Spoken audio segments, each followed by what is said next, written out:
Hello' guys, কি খবৰ? Good morning সকলোকে। কেনেকুৱা খবৰ? সকলোৱে ভাল আৰু মোৰ ভাল। ইমান দিনৰ অন্তত আজি আহি পৰিল এপ্লাই কৰা ডেট। গম পাইছে চাগে, আছাম পুলিচ ABN UBৰ বাবে আজি এপ্লাইৰ লিংক মুকলি কৰি দিব। 11:30 বজাত মুকলি কৰি দিব। সকলোৱে ভালকৈ এপ্লাই কৰিব, যিহেতু আমাৰ কাৰণে এটা বহুত ধুনীয়া চান্স। যিসকলে ভাবি আছে 2026ত এজন আৰক্ষী বিষয়া হ'ম বুলি, তেওঁলোকৰ কাৰণে এটা সুদলি সুযোগ। আৰু দেখিছোঁ এতিয়া ক'ত আছোঁ, এতিয়া ফিল্ডততো অসমৰ বাবে যিহেতু 5,000 দিয়া কথা আছিল, 5,000টো নাহিল। তাৰে 1700 কিমানটা পোষ্ট আহিছে, 15টা পোষ্ট আহিছে। 15টাই তাৰ 1062টা 63টা কিবা কিহত আহিছে চোৱা নাই ইমান। আজি যিহেতু 16 তাৰিখনে এপ্লাই কৰোঁতে সকলোৱে একদম গুৰুত্ব সহকাৰে কৰি এপ্লাই কৰিব। যিহেতু কম্পিউটাৰ দোকানত গৈও এপ্লাইটো অকণমান ভালছে কৰিব। আৰু কিছুমানে যদি ছাৰ্ভাৰ ডাউন যদি হৈ আছে, আজি এপ্লাই নকৰিব আপোনালোকে। আৰু তাৰ টোটেল পষ্ট কিমান কি আছে বাৰু ব'লক দেখাইছোঁ আপোনালোকক। আৰু ভিডিঅ'টো কেনেকুৱা পাই কমেণ্ট এটা কৰি জনাব। যিহেতু ঠাণ্ডাও লাগি আছে, কিবা মাতছাটো কিবা বেয়া আহি আছে দেই, ঠাণ্ডা লাগি আছে বহুত।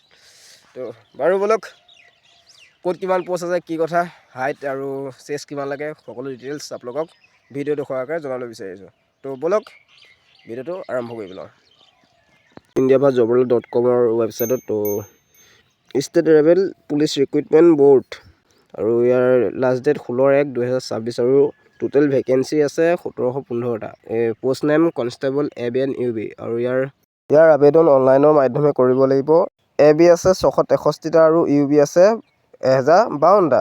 এপ্লাই কৰা ষ্টাৰ্ট হৈছে 16/12/2025 আৰু ইয়াৰ লাষ্ট ডেট হৈছে 16/1/2025। ইয়াৰ যদি বয়সৰ সময়সীমা ক'বলৈ যায়, তেতিয়া 18 বছৰৰ পৰা 25 বছৰলৈকে আপোনালোকে এপ্লাই কৰিব পাৰিব।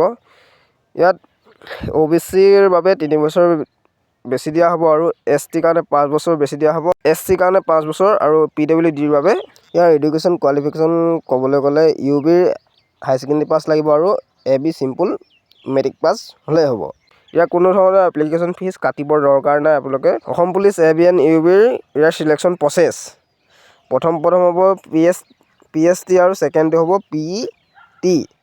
তাৰ 3 নম্বৰটো হ'ব মেডিকেল টেষ্ট, আৰু 4 নম্বৰটো ডকুমেণ্ট ভেৰিফিকেশ্যন। যিসকল ল'ৰা ছোৱালী জেনেৰেল, OBC, MOBC আৰু SCৰ বাবে হাইট লাগিব মেলৰ বাবে 162.5 চেণ্টিমিটাৰ আৰু ফিমেলৰ কাৰণে 5.4 চেণ্টিমিটাৰ। আৰু STP আৰু STHৰ মেলৰ 160 লাগিব, আৰু ফিমেলৰ 152 লাগিব চেণ্টিমিটাৰ। আৰু যদি বুকুখনৰ কথা কওঁ, তেতিয়া জেনেৰেল, OBC, MOBC আৰু SCৰ নৰ্মেল লাগিব। ল'ৰাসকলৰ কাৰণে 80 চেণ্টিমিটাৰ আৰু 5 চেণ্টিমিটাৰ ফুলাই দিব লাগিব। আৰু যোনসকল STP আৰু STHৰ বাবে নৰ্মেল লাগিব 78 চেণ্টিমিটাৰ আৰু 5 চেণ্টিমিটাৰ ফুলাই দিব লাগিব।